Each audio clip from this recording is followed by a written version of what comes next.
Welcome to the Rare History Channel. 14 Unknown Facts About Walt Disney. Artist, producer, entrepreneur, and all-around game-changer Walt Disney was born on December 5, 1901. More than a century later, it's easy to forget that Disney was a real person, not just a caricature or company figurehead. In honor of the man, not the corporation, here are 15 facts about his life.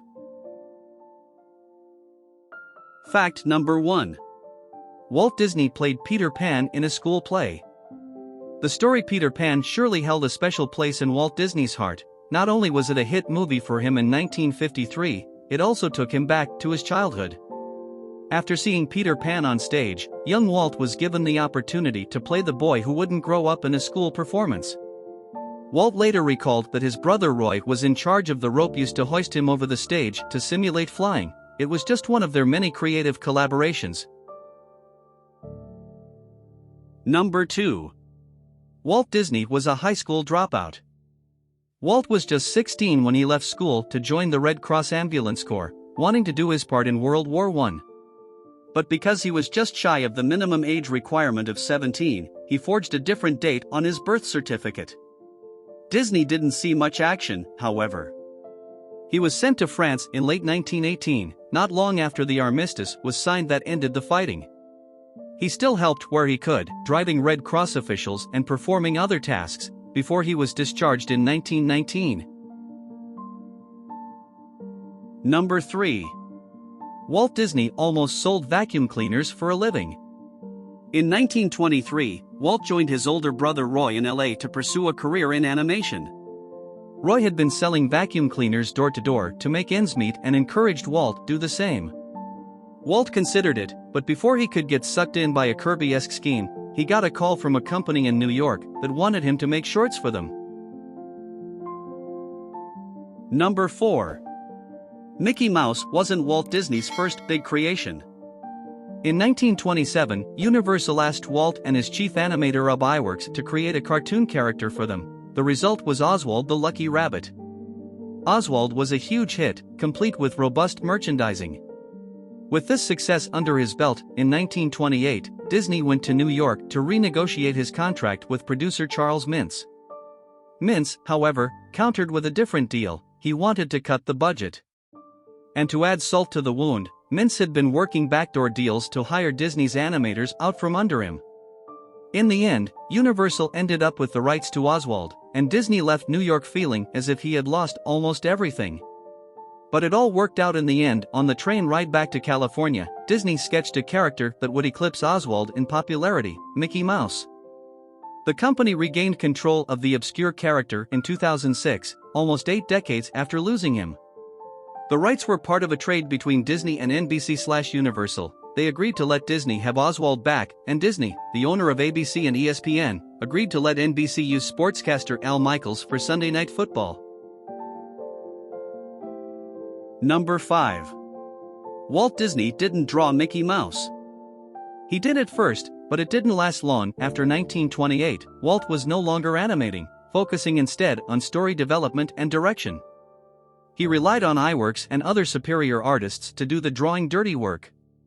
He never drew Mickey in any of his theatrical releases, and in fact, probably only really drew Mickey when autograph seekers requested it. Number 6.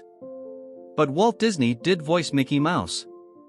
From 1928 to 1947, Walt was the man behind the mouse, literally. Even after the voice work was officially turned over to Jimmy McDonald in 1947, Walt continued to do Mickey's voice for shorts on the Mickey Mouse Club. Number 7. Walt Disney drove his daughters to school every day. Despite the fact that he had drivers, a live-in housekeeper, and a number of other staff members at his disposal, Disney took great pleasure in driving his 2 daughters to school every day. He also spoiled them unabashedly, which historian Steve Watts believed was a reaction to Walt's own stern upbringing. Number 8. Walt Disney had a secret apartment at Disneyland. It's still there, in fact, above the fire station.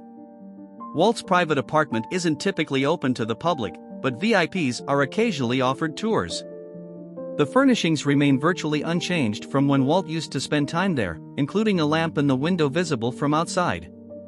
It's always kept on to signify that Walt is always in the park. Number 9. Walt Disney's favorite song was Feed the Birds. There have been a lot of toe-tapping hits in Disney movies over the years, but Walt's personal favorite was a ballad, Feed the Birds, the song about the pigeon lady in Mary Poppins. According to songwriter Richard Sherman, Walt often stopped by the Sherman Brothers office at Disney on Friday afternoons and requested a personal performance of Feed the Birds. He loved that song and knew it was the heartbeat of the whole movie, Sherman said. Number 10. Walt Disney found golf anything but relaxing.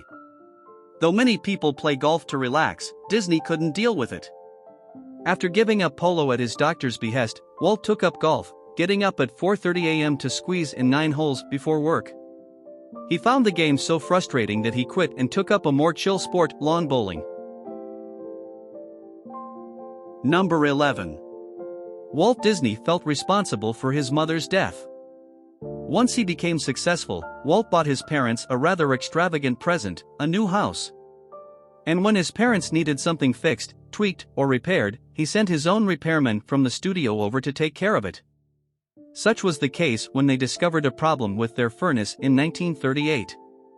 Tragically, his team didn't take care of the issue properly, and Flora Call Disney died of carbon monoxide poisoning at the age of 70.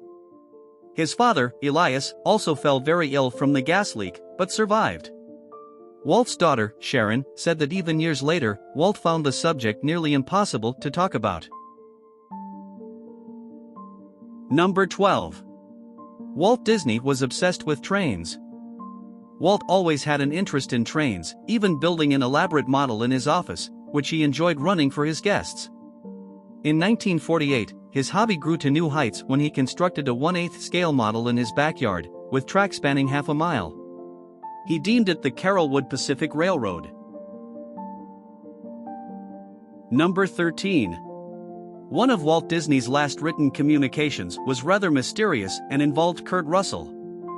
Shortly before his death, Disney wrote Kurt Russell on a piece of paper. It was later found on his desk, and, according to Disney historian Dave Smith, the notes were among Disney's last few written words. At the time of Disney's death, Russell was a largely unknown child actor working for the studio. No one has any idea what Disney was referring to with his note, not even Kurt Russell. Number 14. Walt Disney is not cryogenically frozen. Bob Nelson, the former president of the Cryonics Society of California, makes a good point. If Disney was the first cryogenically frozen man, it would have been a pretty big deal for cryonics, and they would have publicized the heck out of the Mickey Mouse cycle. No, Walt was cremated and buried at Forest Lawn Cemetery in Glendale. His gravesite is in a public area for people who want to see it for themselves. The chilly rumor may have been started by Ward Kimball, one of Disney's famed 9 old men animators, who had a wicked sense of humor.